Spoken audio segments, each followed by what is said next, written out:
In this video, we'll do question number 5 of exercise 13.2. So let's start. Question number 5 is simplify.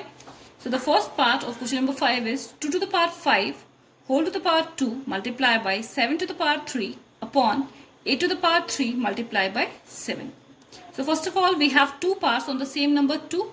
So we can use this law of exponent. That is a to the power m to the power n is equal to a to the power mn.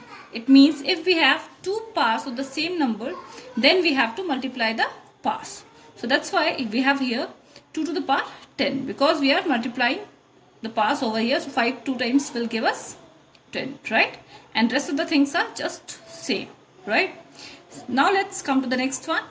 Here we have 2 as the prime, 7 is the prime, and 7 is again the prime.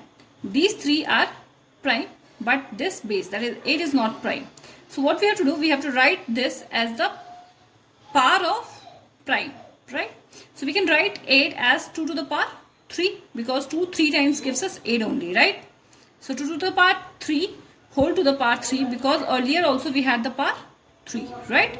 Multiply by 7 as it is, right? Rest all the 3 is just same as the previous one. We are just changing this one. We are writing 8 as 2 to the power 3, right? Now let's see. We have again 2 to the power 3 whole to the power 3. It means we have two parts on the same number, so we can multiply the parts, right? So that's why we have 3 3 is 9. So that's why we have 2 to the power 9, and rest of the numbers are just same, right? Now you can see we have same base and parts are different in both the numbers. 2 to the power 10 upon 2 to the power 9, right? And here also we have 7 to the power 3 upon 7. It means base is same and parts are different, and we have to divide the numbers. So we can use this law of exponent over here. It means we have to keep the base same and we have to subtract the parts, right? So by keeping the base same, as we had 2 earlier, so here also we have 2 as the base, and we are subtracting the power. So 10 minus 9 here, multiply by 7 as the base, and subtracting the parts. So 3 minus 1. Now we have 10 minus 9, that is 1. So 2 to the power 1 multiply by 7 to the power 3 minus 1, that is 2. Now as we have to write the answer in simplest form, right?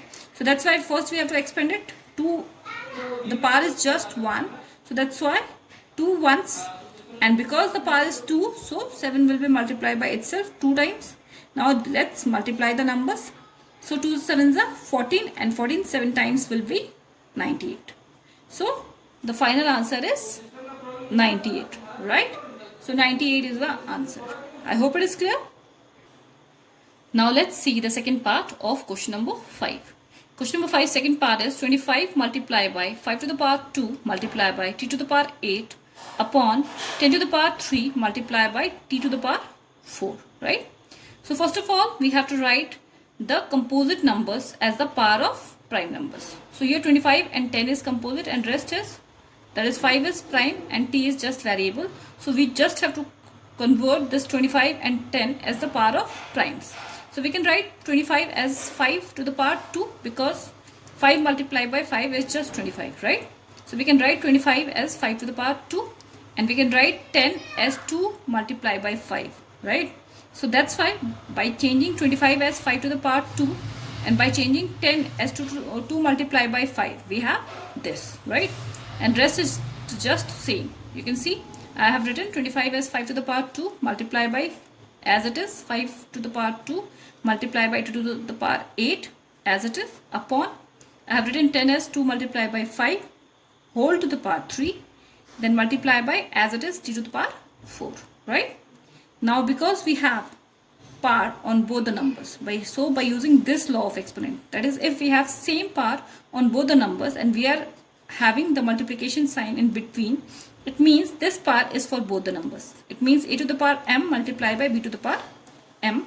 So that's why here, because we have the multiplication sign between 2 and 5, and we have the common power, it means this 3 is the power of 2 as well as 5. So that's why we have, rest of the numbers is just same, but we are giving this over here. We are using this law. So that's why we have 2 to the power 3 multiplied by 5 to the power 3, and just rest is as it is, right? Now let's see the next one. Here we have base same and use the same law. If the base is same, we will just add the parts. So 5 to the power 2 plus 2, by keeping the base same and adding the parts, right? Multiply by t to the power 8. Rest of the numbers are just same, right? So now we have 5 to the power 2 plus 2, that is 4. Here we have upon 5 to the power 3. It means we have to divide. So we can subtract the parts because by keeping the base same. So here we have this law and we can use over here. So 5 to the power 4 minus 3. Multiply by t to the power 8 minus 4, because base is same and we have to divide and parts are different. So that's why t to the power 8 minus 4 upon only 2 to the power 3 is left. So we have here, because this went up and this also went up, right? Now we have 5 to the power 4 minus 3, that is 1. So that's why simply 5 we have. Multiply by t to the power 8 minus 4, that is 4. So t to the power 4 upon 2 to the power 3, right? So by expanding this, by multiplying 2 3 times, we have 8.